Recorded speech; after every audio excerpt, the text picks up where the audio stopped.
नमस्कार, आपका स्वागत है हमारे YouTube चैनल शिक्षा सखा पर। आज मैं आपके लिए लेकर आई हूँ सामाजिक विज्ञान कक्षा 7 का भूगोल का चौथा पाठ। पाठ का नाम है वायु। पिछली वीडियो में मैंने आपको अध्याय 3 हमारी बदलती पृथ्वी पाठ के अभ्यास का हल करवाया था। अगर आप मेरे चैनल पर नए हैं और अभी तक आपने मेरे चैनल को सब्सक्राइब नहीं किया है तो प्लीज़ सब्सक्राइब कर लें और बेल आइकन को ज़रूर दबाएं। मैंने अपने चैनल की प्लेलिस्ट में सब्जेक्ट वाइज लिस्ट डाली हुई है। आप जिस भी लेसन को देखना चाहते हैं मेरे चैनल की प्लेलिस्ट में जाकर उसे देख सकते हैं। तो शुरू करते हैं हम पाठ। क्रियाकलाप 1। पहला प्रश्न है, यदि वायु न होती तो क्या होता? उत्तर है, यदि वायु न होती तो पृथ्वी पर जीवन संभव नहीं होता। ये देखिए यहाँ पर ये परत मंडल दिखाए गए हैं। बाह्य मंडल है, मध्य मंडल है, समताप मंडल है और शोभ मंडल है। वायुमंडल ने हमारी पृथ्वी को चारों ओर से घेर रखा है। पृथ्वी की सतह से यह करीब 1000 किलोमीटर की ऊंचाई तक फैला है तथा आकर्षण शक्ति के प्रभाव से पृथ्वी के साथ ही सूर्य की परिक्रमा करता है। पृथ्वी पर स्थल तथा जल लगातार नहीं है, लेकिन वायुमंडल पृथ्वी के संपूर्ण स्थल और जलमंडल को चारों ओर से घेरे हुए है। प्रश्न है, वायुमंडल में सबसे ज़्यादा कौन सी गैसें पाई जाती हैं? उत्तर है, नाइट्रोजन 78%, ऑक्सीजन 21%। वायुमंडल में पाई जाने वाली विभिन्न गैसों में से हमारे लिए कौन सी महत्वपूर्ण है और क्यों? इसका उत्तर है ऑक्सीजन, क्योंकि यह सजीवों की प्राणवायु है। यदि वायुमंडल में ओजोन परत नहीं होती तो क्या होता? इसका उत्तर है, सूर्य की पराबैंगनी विकिरणें पृथ्वी पर पहुंचती, जिससे सब कुछ जल जाता। नंबर 3, दिखाया गया चित्र बैरोमीटर का है। यह किस काम आता है? इसका उत्तर है, यह वायु दाब मापने का एक यंत्र होता है जिसमें पानी, हवा या पारा प्रयोग होता है। वायु दाब की इकाई बताओ। उत्तर है मिली बार। आगे है प्रयोग। हवा का दबाव हमेशा नीचे की ओर नहीं होता, यह ऊपर तथा चारों ओर होता है। इसको समझने के लिए हम एक प्रयोग करते हैं। एक खाली गिलास लो और उसमें इतना पानी भरो कि पानी बाहर छलकने लगे। एक मोटा कागज लो और इस पानी से भरे गिलास को ढक दो। अपना एक हाथ इस कागज के ढके हुए कागज पर रखते हुए गिलास को पलट दो और धीरे से अपना हाथ हटा दो। देखो क्या होता है। क्या गिलास का पानी नीचे गिरता है?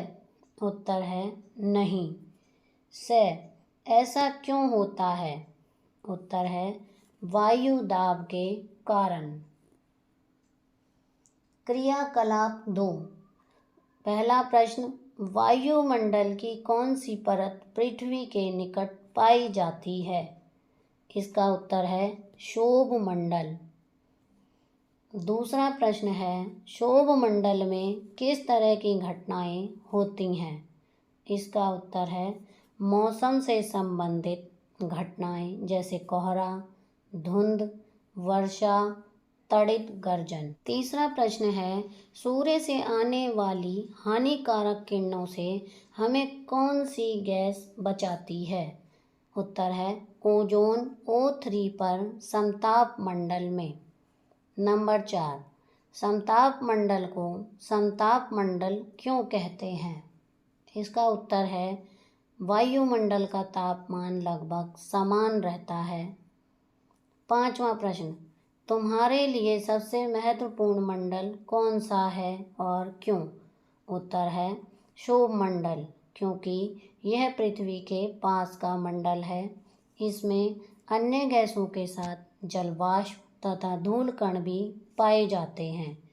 धूल कणों के चारों ओर जल वाष्प के संघनित होने से बादल बनते हैं तथा जल वाष्प पृथ्वी को अधिक गर्म तथा ठंडा होने से बचाते हैं।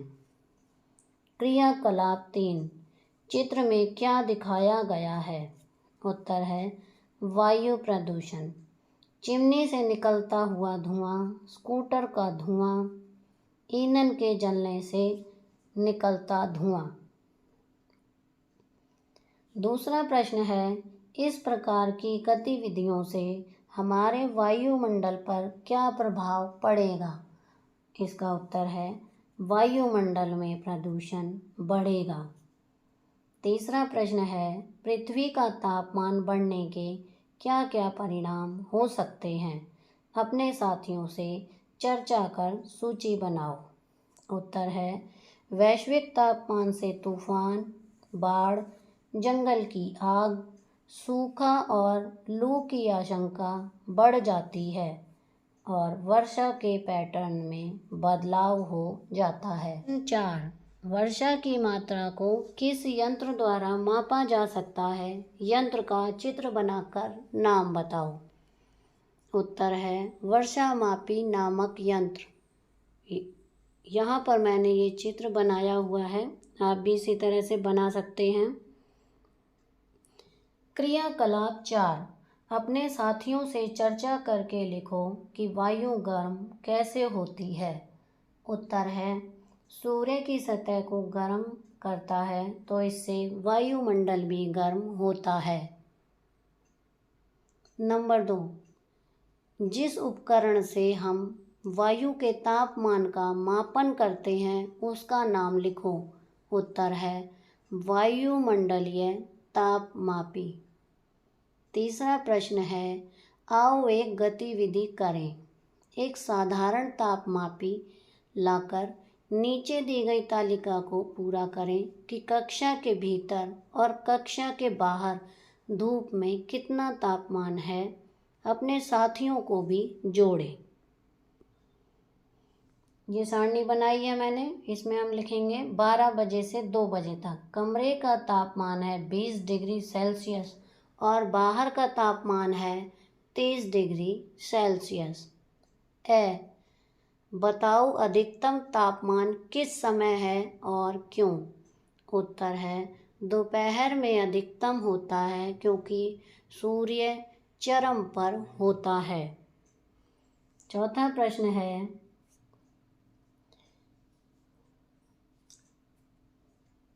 डैश डिग्री पर पानी बर्फ बनने लगता है तथा डैश डिग्री पर पानी उबलने लगता है। तो पहले में आएगा 0 डिग्री और दूसरे में आएगा 100 डिग्री सेल्सियस। पांचवा है, सोचो तुम जहाँ रहते हो वहाँ का तापमान 100 डिग्री सेल्सियस हो जाए तो क्या होगा? उत्तर है जीवन समाप्त हो जाएगा। अगला प्रश्न है, शिक्षक से चर्चा कर भारत के उन स्थानों का नाम लिखो जहाँ तापमान 0 डिग्री सेल्सियस से नीचे चला जाता है। उत्तर है सोनमर्ग, मनाली, लद्दाख, सियाचिन और ग्लेशियर। सातवां प्रश्न है, तुम जहाँ रहते हो वहाँ सर्दी में न्यूनतम तापमान कितना रहता है पता करके लिखो। तो यहाँ पर है 1 डिग्री से लेकर 19 डिग्री सेल्सियस तक। क्रियाकलाप 5, वायु और पवन में क्या अंतर है? उत्तर है गतिशील वायु ही पवन कहलाती है। दूसरा प्रश्न है, भारत में वर्षा कौन सी पवनों से होती है? उत्तर है मानसूनी पवनों से। तीसरा प्रश्न है, उत्तरी भारत में गर्मियों के दिनों में चलने वाली गर्म और सूक्ष्म पवनों को लू कहते हैं। लू जल जीवन पर क्या प्रभाव डालती है? चर्चा करके लिखो। उत्तर है लू से गर्मी बहुत बढ़ जाती है। तापमान बढ़ने से घर के बाहर निकलना मुश्किल हो जाता है। पानी की कमी हो जाती है। फसलें सूख जाती हैं। क्रियाकलाप 6। आओ वर्षा के विभिन्न प्रकारों के चित्र बनाएं। पहला है पर्वतीय वर्षा, तो बादल हैं, पर्वत हैं और आदि वायु। दूसरा है चक्रवातीय वर्षा, बादल हैं, ठंडी वायु है एक तरफ और दूसरी तरफ है गर्म वायु। तीसरा है संवाहनीय वर्षा, बादल हैं और गर्म वायु है। दूसरा प्रश्न है वायु में आर्द्रता को किस उपकरण से मापते हैं? उत्तर है हाइग्रोमीटर, आर्द्रता मापी से। तीसरा प्रश्न है अपने अध्यापक से आर्द्रता मापने का उपकरण लेकर आओ और पता करो इस समय वातावरण की आर्द्रता कितनी है। उत्तर है 47%। चौथा प्रश्न है वर्षा के दिनों में यह उपकरण कितनी आर्द्रता बताता है, उसे पता करके लिखो। इसमें लिखेंगे 68%। पांचवा है वर्षा क्यों जरूरी है, अपने साथियों से चर्चा कर सूची बनाओ। उत्तर है वर्षा जल चक्र व ऋतु चक्र का आवश्यक हिस्सा है। यह पृथ्वी की तपिश को कम करता है और जीवन के लिए जल उपलब्ध कराता है। तो यहाँ पर ये हमारा अध्याय 4 का अभ्यास का कार्य पूरा हो गया है। अगली वीडियो में मैं आपको अध्याय 5 जल पाठ के अभ्यास का हल करवाऊंगी। तो आपको मेरी ये वीडियो कैसी लगी मुझे कमेंट करके ज़रूर बताएं। प्लीज़ मेरे चैनल को लाइक करें, शेयर करें और सब्सक्राइब करना ना भूलें। Thank you.